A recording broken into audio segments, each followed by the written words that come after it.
As a suggestion, if you have your emails open, just close them out. I've been hearing ding, ding, ding, ding, ding all day.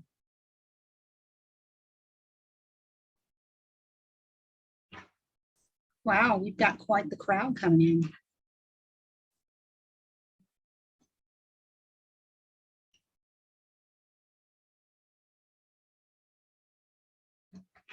Okay. Let's give it maybe 30 more seconds and then we can introduce ourselves and get started.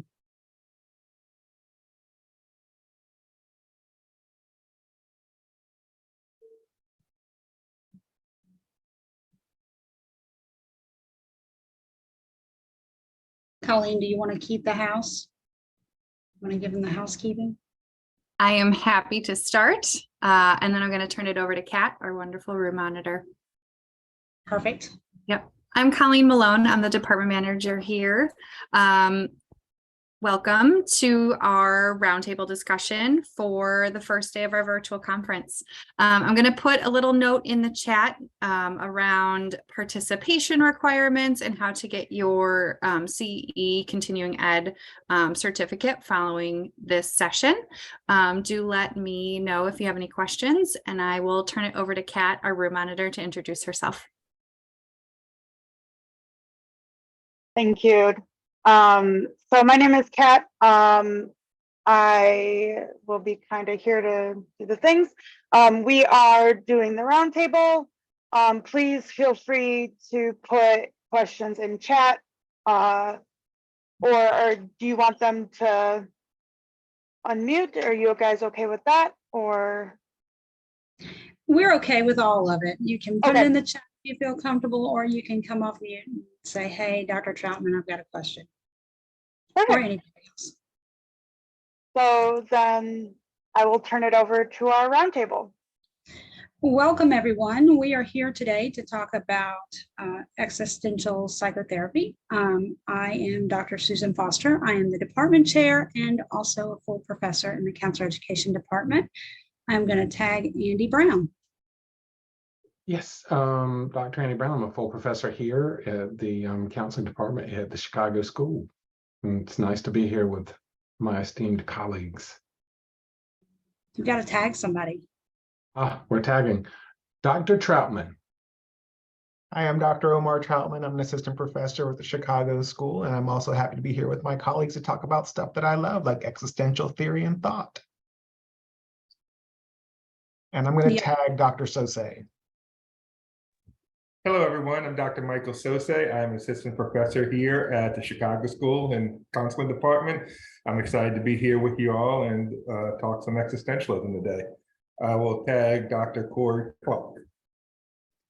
Hey, everyone. I am Dr. Corey Clark. I am assistant professor as well with the Chicago School. Very excited to be here talking existentialism. I feel like it's part of all of my work, including counselor education and just as a person. So I'm excited to be here.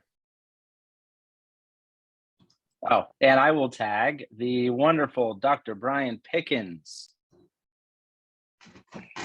Hi, everybody. I'm Dr. Pickens. I'm happy to be here to talk about existential theory. I can talk about it for hours and hours, and most people walk away from me. So it's good to have everybody here to actually want to hear us talk about it. And so we did not prepare a slide deck because, again, we can talk about this for hours and hours on end. However, we are going to start with a joke. And I'm actually going to tag Dr. Sose. Dr. Mike, do you want to share what joke you decided on? I'll just start with an existentialist walks into a bar, sits down at the bar stool. Bartender asked, well, what do you have? And he said, give me a minute to think about that.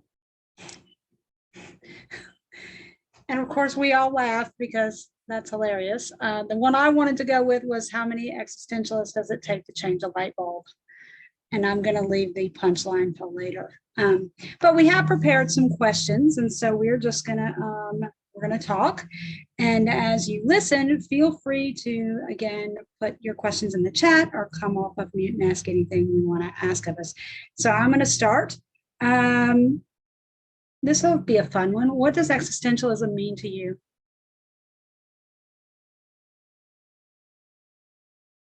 in true existential fashion? I can start. I actually really like that question. For me personally, existentialism meant for me so when I got to I was in my last semester of undergrad, and I took an existentialist philosophy class, and I didn't realize I was going to see any of it again. But what it really meant to me then, and then what it means to me now that I really practice from that perspective, is the ability to make my life and what my life means to me be what it is, without having to essentially take into consideration anybody else around me. And that was really important to me, that my life be able to be what I want it to be. And that was really one of the first points in my life. I was able to sort of step back and say, this is who I am, and what my life looks like is going to be this, and only because I say so, not because I have to adhere to any of the pre-established rules that came before me. I can build on that. When I discovered existentialism, it was just like this light bulb, this huge light bulb turned on, and it was like, you can actually define your life however you choose.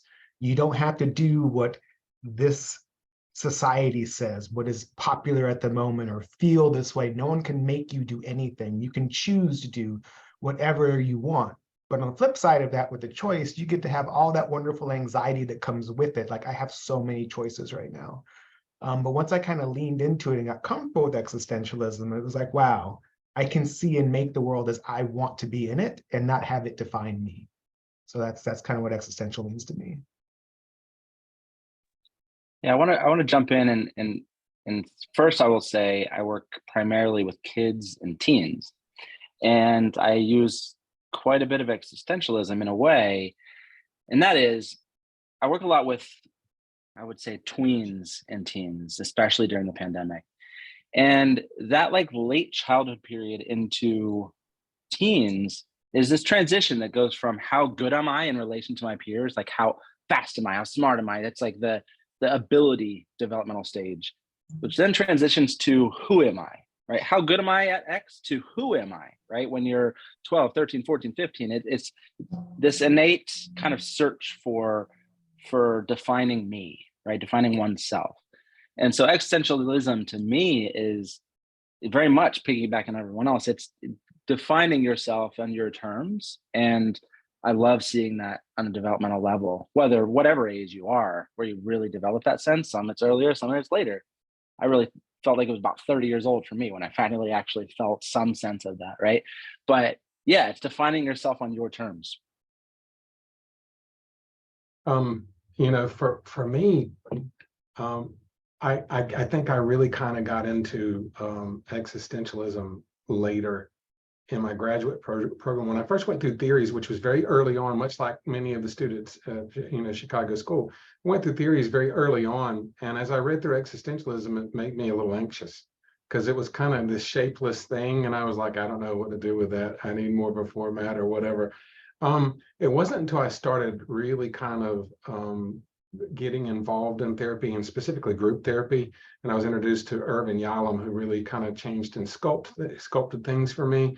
And operating in the now, understanding meaning, and empowering other people to find that meaning in their life, and that really kind of sculpted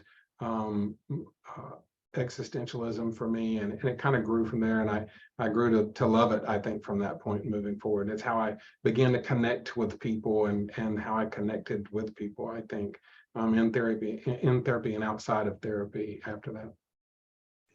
I had my first existential professional crisis as a result of existentialism. I was in my practicum and I was miserable.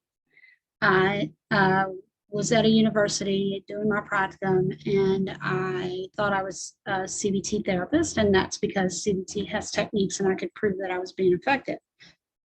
Every time my instructor would ask me why I was doing what I was doing, I was like, I don't know. I just know that it's effective, kind of thing. And I was really, really miserable.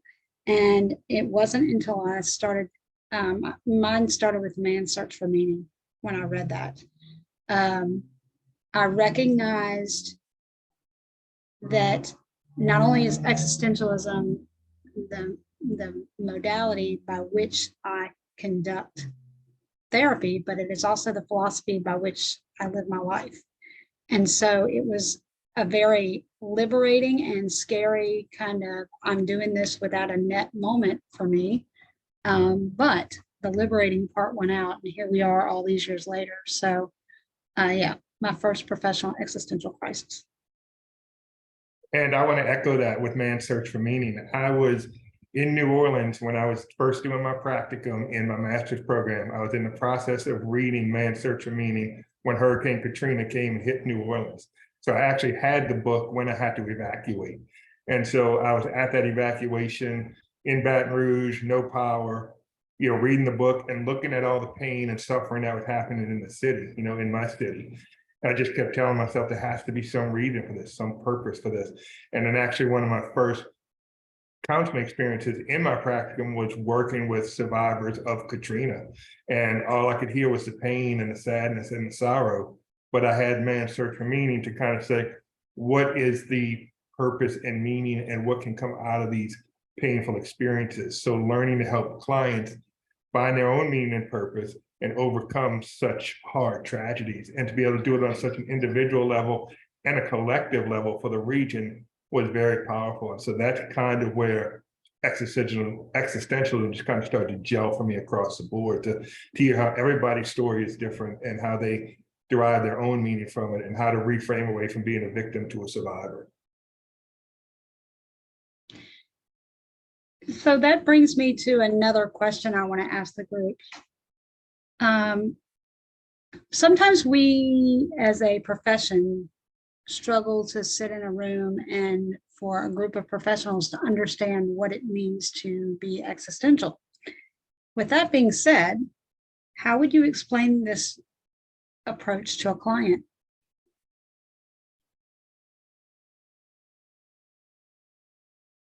Don't everybody jump at once. I usually start with normalizing pain, and I tie in some Buddhist concepts as well in terms of suffering, and so normalizing the concept of suffering, and talking about how it's we don't like it, but it is there, and so then what do we do with it?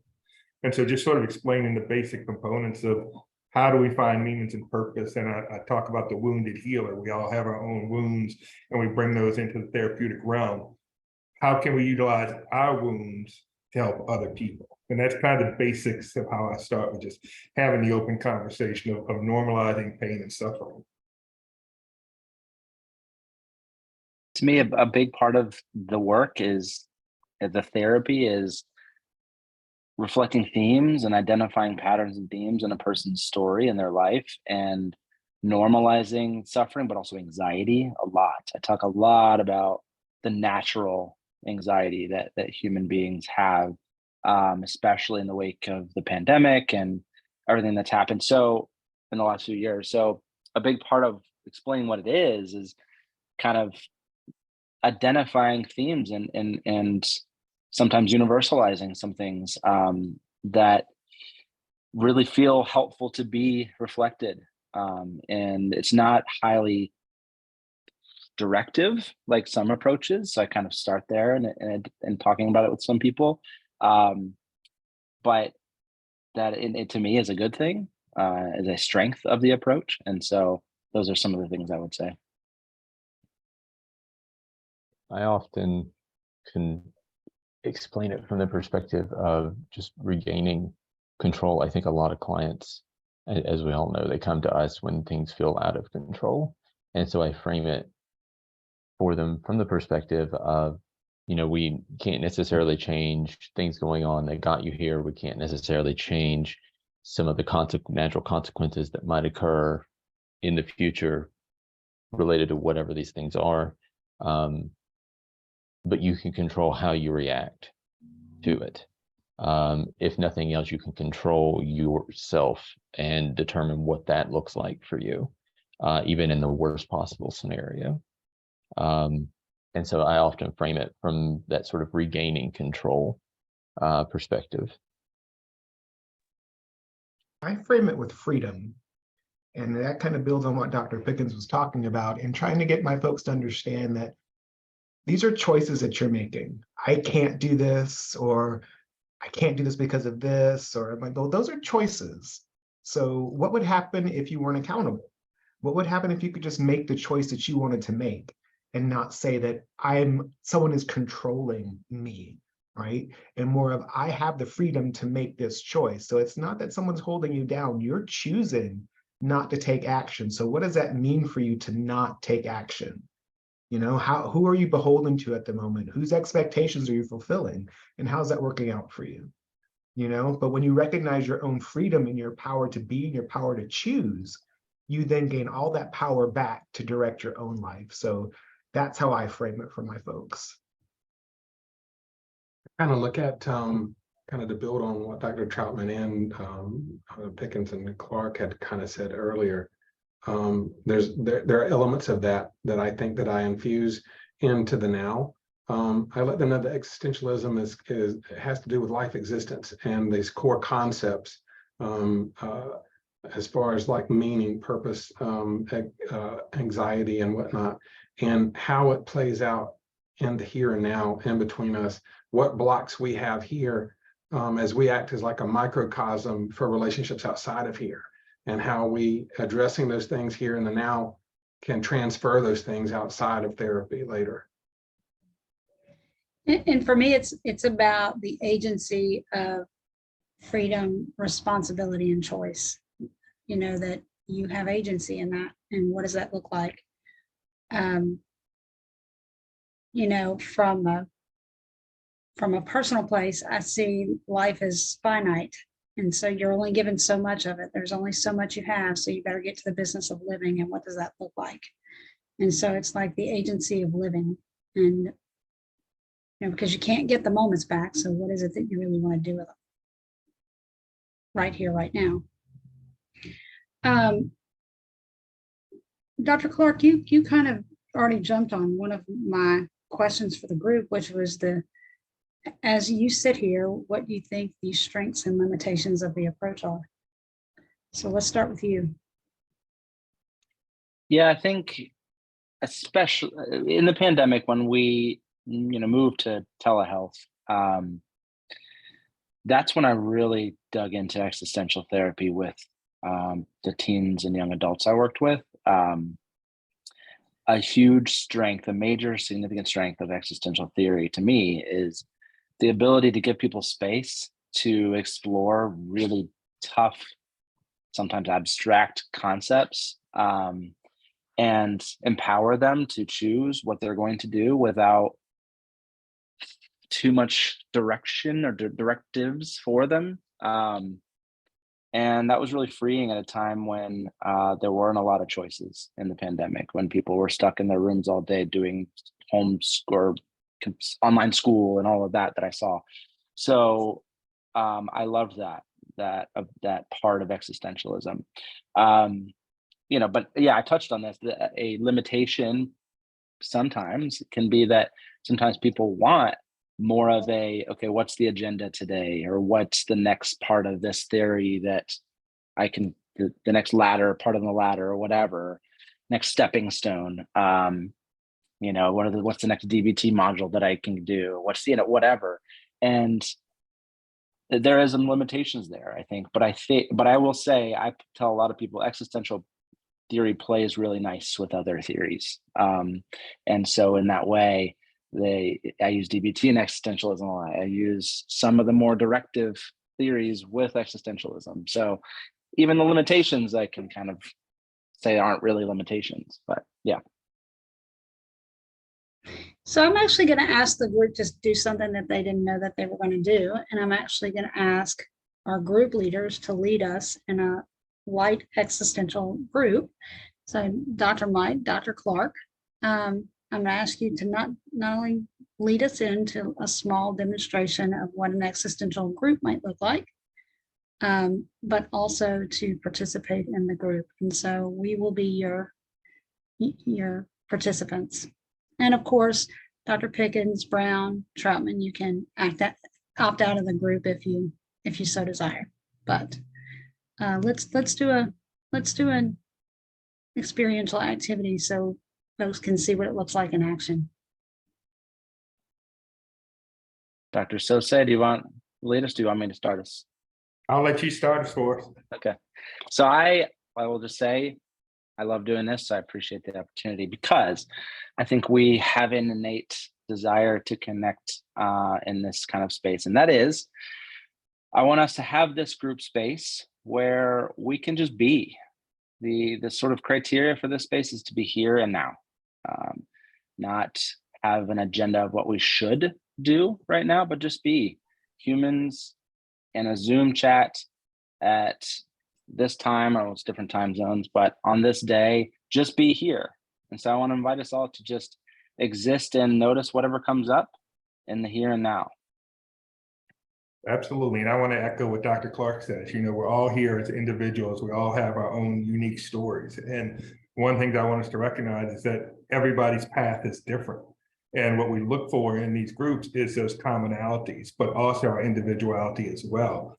And so what I want to really happen here is really to share a little bit of who we are in this group. We already started doing a group already when we started talking about what does existentialism mean to each of us.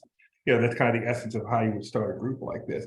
But I think we go into a little bit deeper here in terms of not only what does it mean to you, but how do you actually apply it in your own life? You know, we can always talk about existentialism as a theorist and as a clinician, but I want to know what it feels like to each of you as professionals in using existential philosophy in your own life and in your everyday living. So I'll open that up to the floor. Whoever would like to start with that, it's all yours. I'll start. You know, I was talking to Dr. Brown about this, I guess, 2 days ago. We were talking about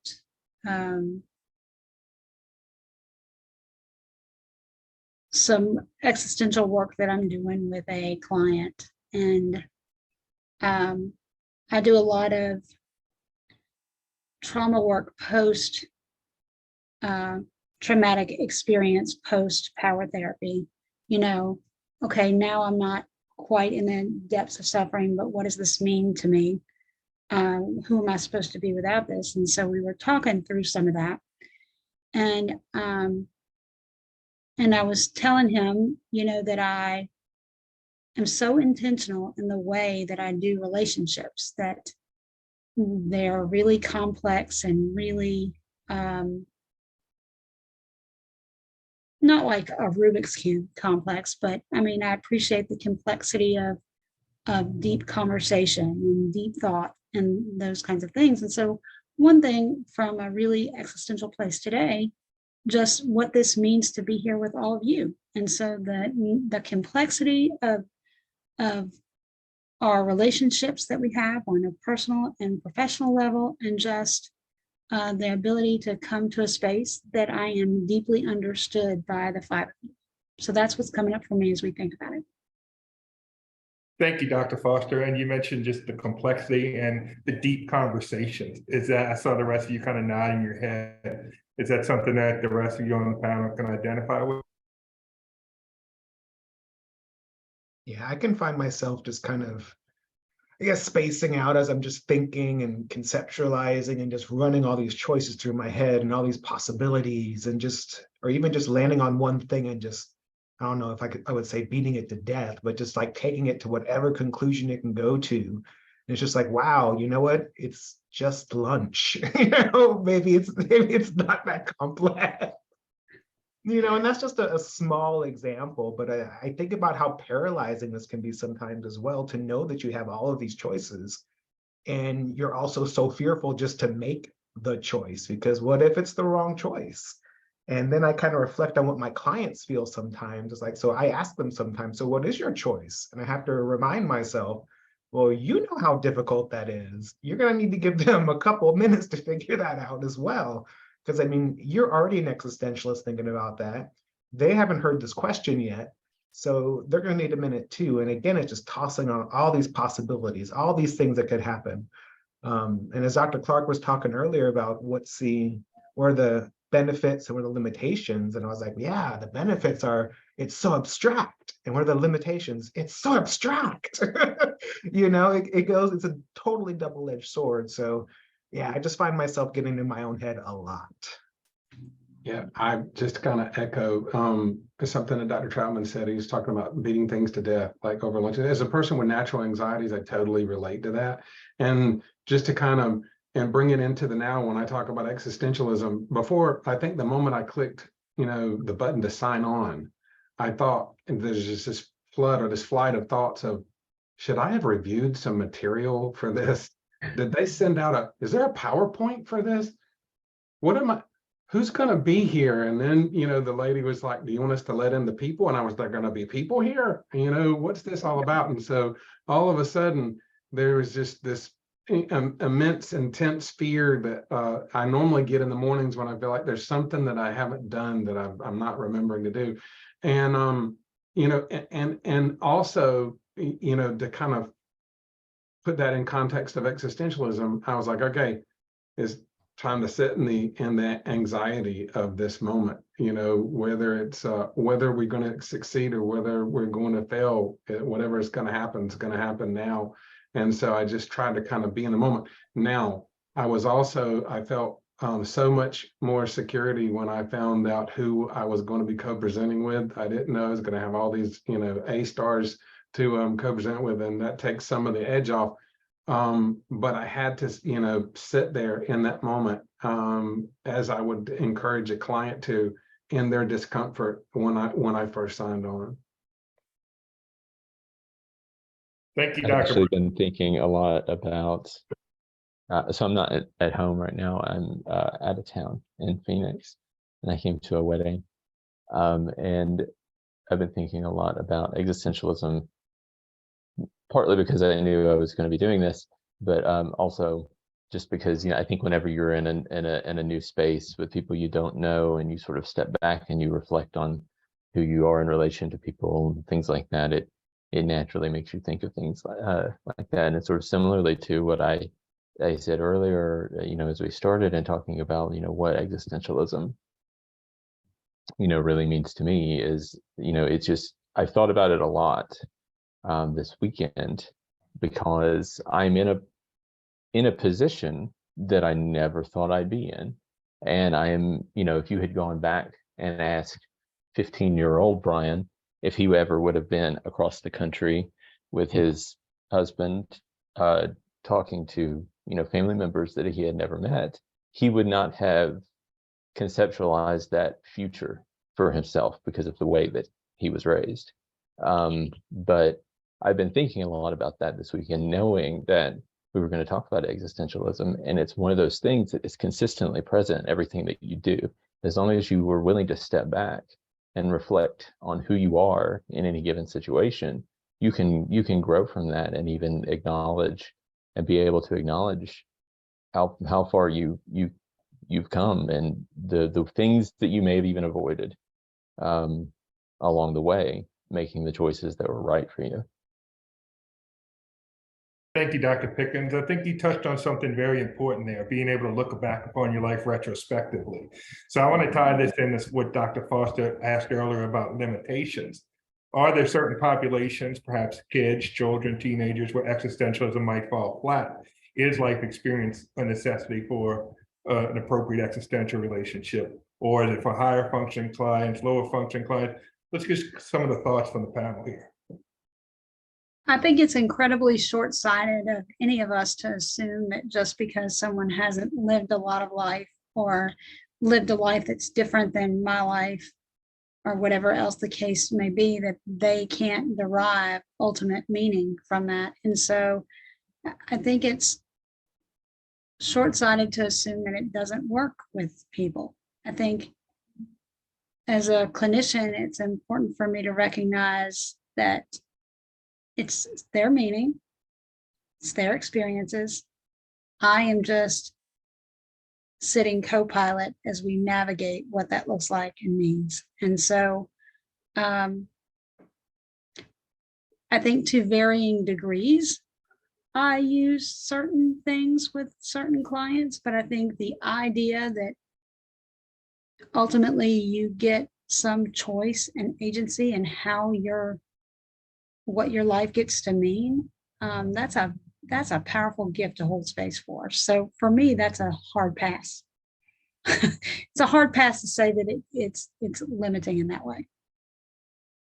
I would agree with Dr. Foster in the sense that I think that there are certainly people that it doesn't work for, but I think I would limit it to people based on an individual person level rather than on a group level.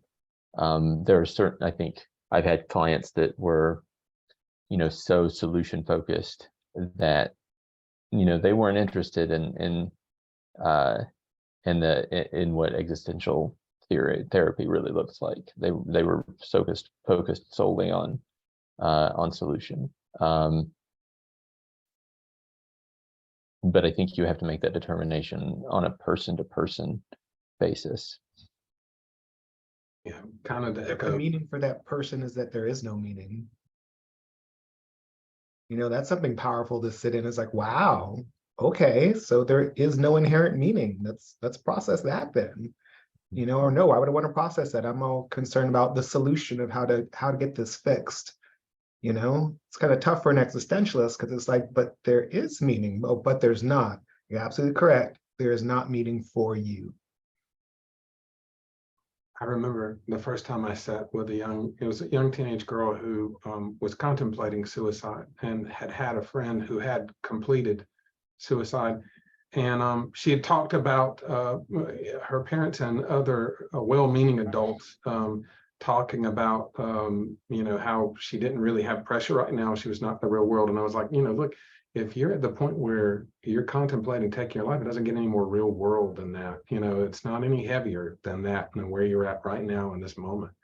And there was something empowering for her, I think, about that, to know that it was validating, which is one of the things that I really like about existentialism is, the empowerment to live your life and to derive meaning as you see fit. And it was illuminating to me, actually, in that moment, where some people wouldn't say this person hadn't lived a lot of life, but yet they were contemplating taking their life. There was a heaviness there, and certainly that's an individual that had enough life experiences for them to arrive at that point. Thank you. And to echo, go ahead. No, I was going to say I appreciate this group's kind of advocacy for existentialism as an approach. And I think, and I just have to throw in there, I advocate for this type of group, existential oriented groups, because I don't think there's I do social skills oriented groups for late adolescent or late childhood age groups, and I still use existentialism there, right? So I advocate for that wholeheartedly. These type of groups are about nothing and everything at the same time, right? Where it's like, what we're doing right now, is it about something, or it's about everything, right? It's about noticing everything within us right now. And so I appreciate that we're here in this moment doing that, and letting whatever come up. I think that's really freeing for a lot of people. Thank you, Dr. Clark. And the theme I keep hearing here is meaning. And we talk about meaning and purpose. And going back to what Dr. Foster says, not making an assumption that somebody doesn't have meaning in their life based upon their age, their experience, their whatever. When we make that presumption or assumption, we're missing that whole opportunity for connection, because we don't know what their meaning is. It's a big mistake for us to assume that they make the same meaning out of their experiences that we think they should have as a therapist. And so that's a big thing. We have to kind of step back and say, tell me how you experience the world. Tell me how you experience society. Tell me about how you experience this diagnosis. And as therapists who practice existentialism, it's so important that we step back and remember that this is about finding their meaning, not our meaning. And sometimes I think beginning therapists can kind of say, oh, I want to find the answers here. Let's get solution focused. Let's figure it out. But again, that comes down to our agenda. Being truly existential means, no, we got to flip it completely onto the clients.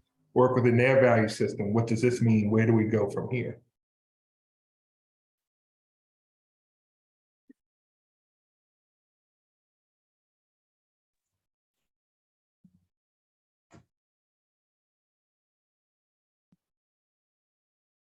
Enter awkward silence. Exactly. Is it awkward? That's an old trick I learned from Dr. Foster. Let's just sit in the silence and see how long it Yeah. I was gonna I say, think that's a big part of this. I think that's a big part of it. I mean, I'll leave it in sessions, right? With especially because I mean, a lot of people I see are brought to the room by their parents begrudgingly a lot of the times, and so I'll sit in it, right? Like this is where a lot of the work is, especially in groups too. I mean, it's even more charged, where it's like silence among a bunch of people in a room, even a Zoom room. Absolutely. And I just saw in the comment, contemplative silence, you know, it really is. It gives us a moment just to kind of sit quietly and to be present with one another. I mean, how often in a group setting do we allow ourselves to be present and allow other people to be present with us without having to fill those gaps in silence? It can be a very powerful experience. I want to ask, I don't want to put Dr. Clark on the spot, but I want to ask him about the time that he just had a group sit around and look at each other in complete silence for X number of minutes. And if you could share that experience with us and how that went down. Whew. It was charged, to say the least. But the little backstory, I had a group where they were instructed without telling them how long it would go. I told them we were going to sit in silence, and there was about 9 of us. I was in the group with them. And the goal of the group is just be silent and maintain eye contact. Now, not with the same person the whole time. You don't have to, but just try. Maybe you look around, maybe whatever, but just be in this room and try to look around and maintain some eye contact. Whatever that means to you, maybe that's a little bit, maybe whatever, but that's the goal. Now, there's some big issues with that, I think, as a design, but there was the processing that happened after that. And we did 20 minutes of that. Now that might sound short to some of you, but many it felt like an eternity when we did it. And to speak about the vulnerability that people feel in that moment and processing, some people were so anxious, they would literally count to 10, move to the next person, count to the next, like they had to create a system because they felt so vulnerable just being asked to be in that space and have some eye contact, right? And I presented on it with supervision, ACEs, it was a big exercise and activity in creating meaning around just existing with other humans in a circle. And so I'm curious what y'all think about that, that idea. so something different came up for me, but I really want to know, why do we perceive silence as awkward or uncomfortable? That's what came up for me. So I'd like to give that to the group.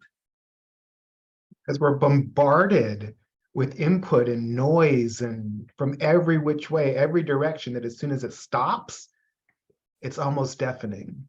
At least for me, it's like, oh my God. But sometimes I'm like, please, everyone shut up. You know, just so much that comes at us. And as Dr. Clark was talking about this silence, I remember when I first came to TCS, and even now in some of our faculty meetings, I'll get private messages from some folks who are like, are you okay? You're not speaking, you're not saying anything. And I'm like, I am completely fine. I am just observing. I have nothing to add. I'm thinking about what's going on. I don't feel like I have enough experience to even comment. So why comment and say something when it's not going to add anything to the discussion at all? I mean, that's just wasting everyone's time. So I always find those side emails and those side comments really interesting. You're so quiet. Is everything okay? Are you okay? Is something wrong? Nothing's wrong at all. I'm just observing, listening, and absorbing. I think too that you know, silence it's reflective. As long as you're projecting, you can't reflect. So you get so much loudness from so many different perspectives that I often wonder how much of the constant output is just an attempt to avoid having to reflect. You know, but if you sit in silence, then that places you in that vulnerable moment, and it almost like it puts a person in a position where they perceive something being asked of them. They perceive being asked to reflect on themselves. And as long as, like I said, as long as you're, you know, putting it out there, projecting it out there, you never have to do that. And so if silence is then correlated with being reflective, then I understand why lots of people don't want it. Thank you, Dr. Pickens. And this is a very existential topic here. What does silence mean to you? And for those of you here on the panel and in the audience who are familiar with groups, we talk about content and process. If we rewind and look at the process, right when we got into that moment of silence, and we sat there for probably 8 to 10 seconds, it probably felt longer than that, and Dr. Troutman spoke up. What's the first thing that happened when Dr. Troutman spoke up with the panel? Does anybody remember? Did we respond negatively? Did we laugh? Did we smile? A lot of laughter and smiles. Exactly. It immediately brought us out of that discomfort of the silence. Because even if we're not feeling the discomfort, we can sense it. And as therapists, we can sense it. As group leaders, we can sense it. And there was a sense of relief and kind of popping that bubble. Right, Dr. Brown? Just sort of like busting that, there was that laughter, like, okay, we're talking now. Everybody, we're relieved. We don't have to sit in the silence anymore. And so often we get caught in kind of the content of our conversations, of our groups, of our individual practices. We forget about the process part of it as well. What's going on with our individual clients when we're in these moments with them, when we're allowing them to sit silently. And again, we don't know unless we pose these questions. And that's one of the cool things about existentialism is you can go from really, really deep meaning to suffering to laughter to talking about things. There's so many rabbit holes. There's no like right or wrong with it. It's just sort of you explore and go with that free flow of consciousness. And I think that really creates an opportunity for these deeper connections.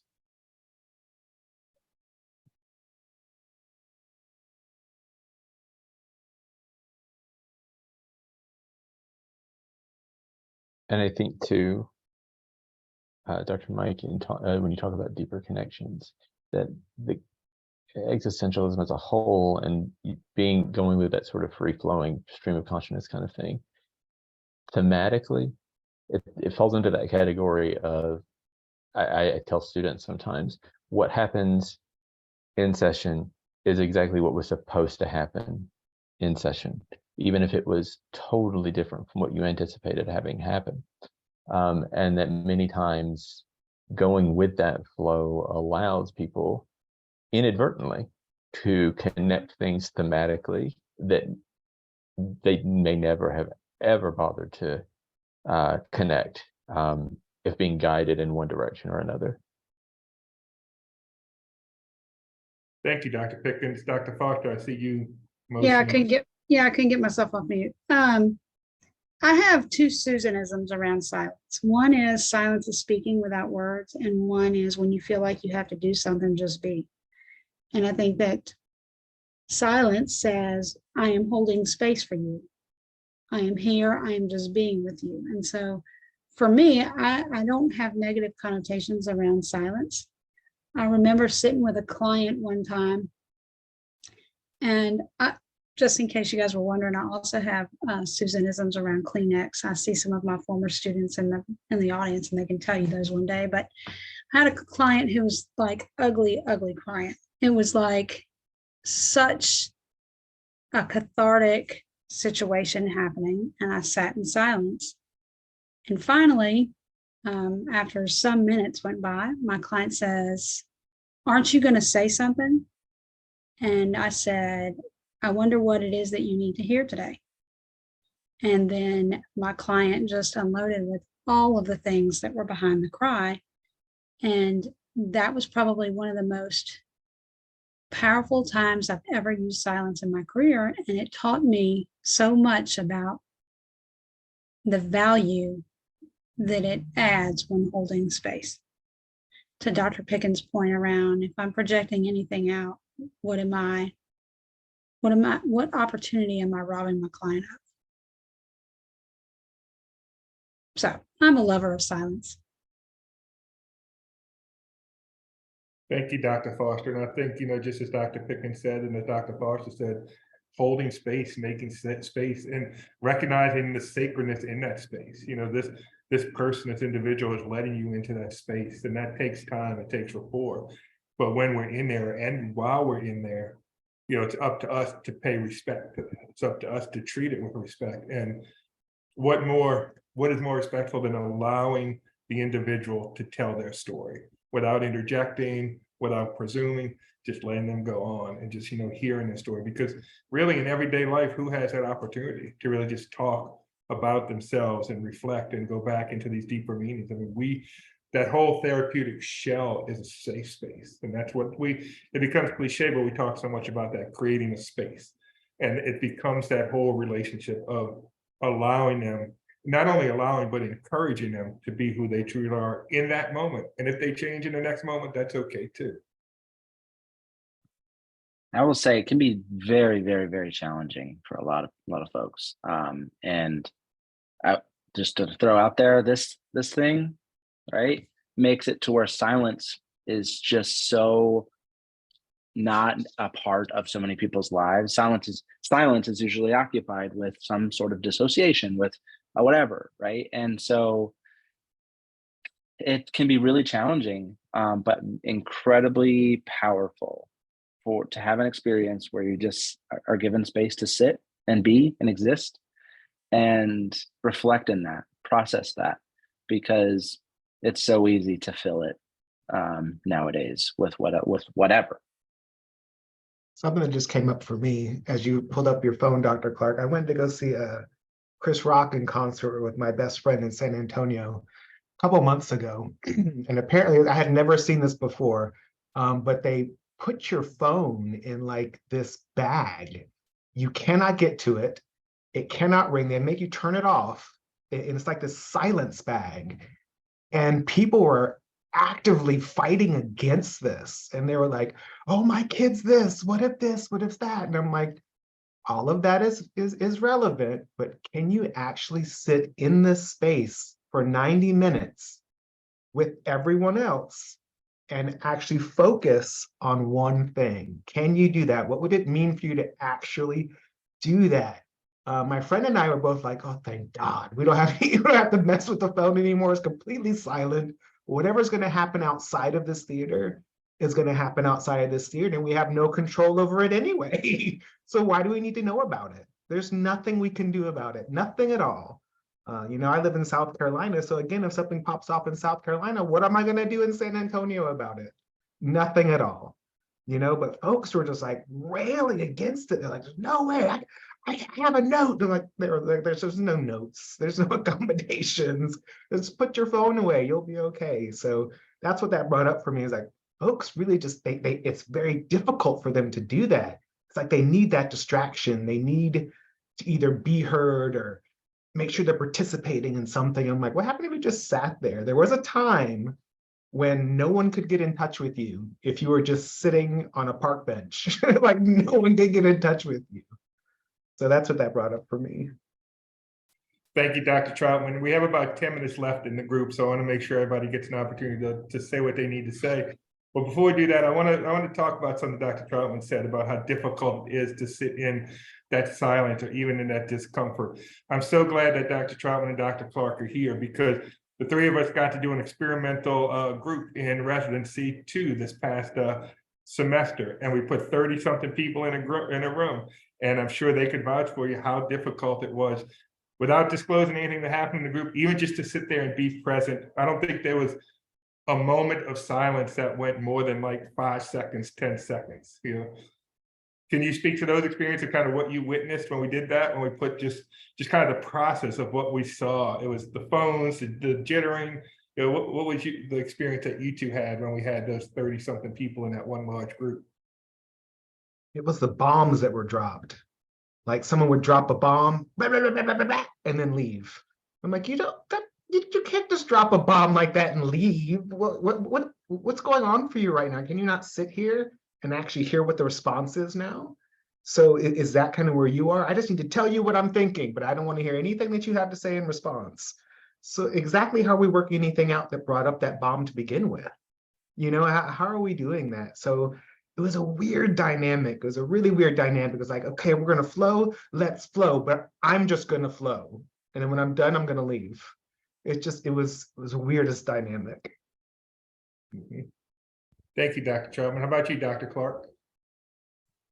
Well, for me, I feel like people I witnessed this, that there's safety in isolation or dissociation, right? Where when you're in a room with other people in a vulnerable space, it feels very uncomfortable, I will say. And I would say it's better to say there's comfort in isolation. There's comfort in getting your phone out and watching a show and listening to music or something that you can just do to escape.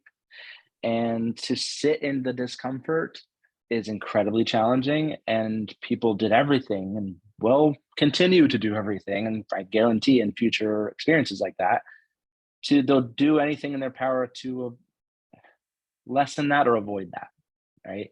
But in that, I believe, are incredibly powerful, potentially transformative moments to learn about yourself and others.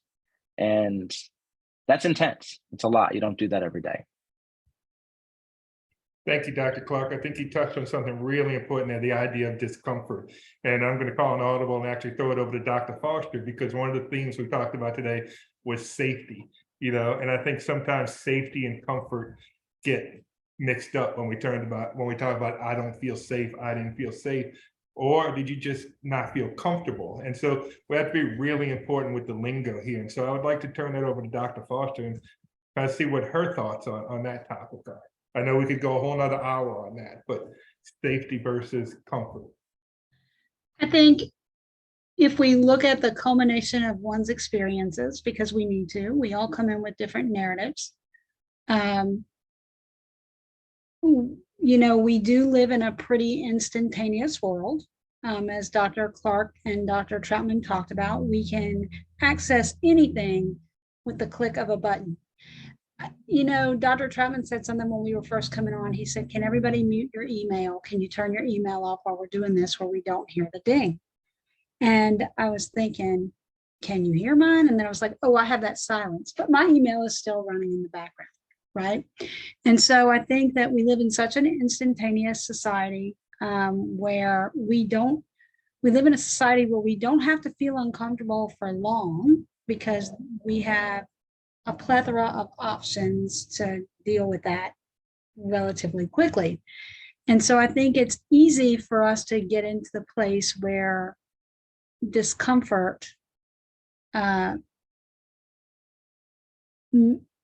may be masked as a safety related issue. And so one of the things I challenge my students to do is to think about if I walked into a room and you were your most uncomfortable self, what would I see?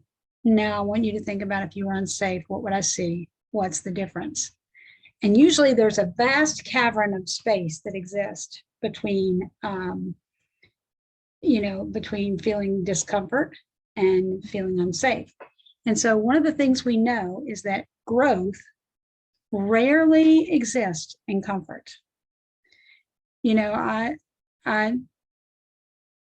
I challenge my students, I challenge my clients to get uncomfortable. It's when we get uncomfortable that the real growth tends to happen. And so what I would say to that, Dr. Sosay, is I would challenge everyone in my most existential voice to lean into the discomfort, embrace it for what it is, because it is such a catalyst for change. And that means that there are a multitude of unexpected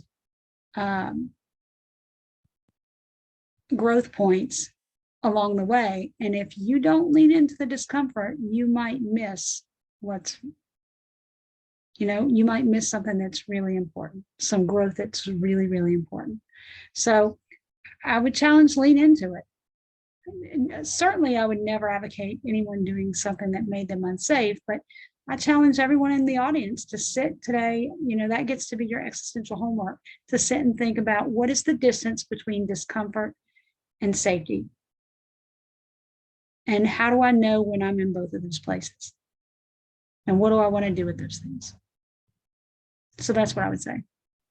Thank you, Dr. Foster, leaning into the discomfort. And Dr. Pickens, I didn't mean to leave you out. You were a participant in that group. You were there when we had the 30 students in there. And so leaning into the discomfort, we have about 5 minutes left. Who would like to sort of wrap it up and bring it all into this big sort of like existential culmination in the next 5 minutes? I've got an idea. How about we all leave with one word? Let's create an existential sentence, one word at a time. Does it have to be coherent? Heck no, this is existentialism. Oh, yeah, it's existential. It could be. Yeah. I guess whoever wants to start actually has the lead. They get to be the least amount of uncomfortable if you want to start it. Empowerment. Fuels. Meaning, Around. Growth. Always. that was pretty good, guys. That was, Colleen, you're recording this, right? All right, so we have maybe 3 minutes. Is there any burning, lingering question? We only have time for one or two, or a comment. Did anybody have anything they wanted to say?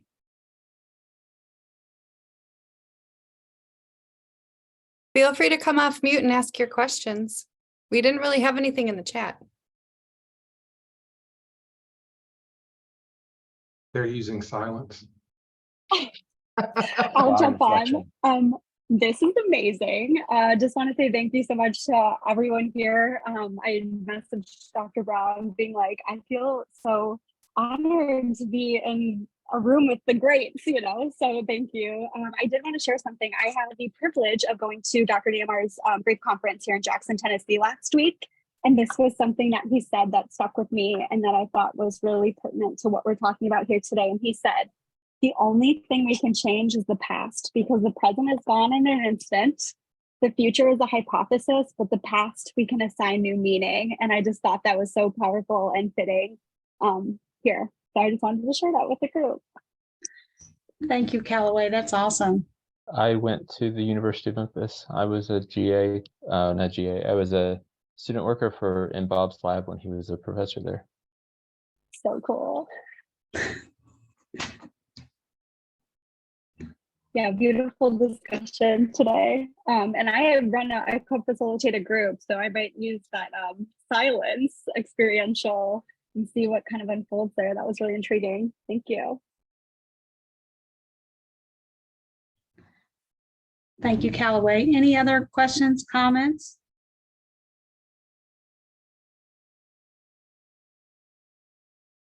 Well, we appreciate you all choosing to spend your afternoon with us. We know you could have spent it anywhere today, so thank you for indulging us. And thank you to my panel of colleagues. This was amazing. It's great being here. Thank you all. Thank you all. Thank you. Well. Totally loved it. See, and we didn't even have a PowerPoint, guys. We could go It's not home. on brand. It's not on brand.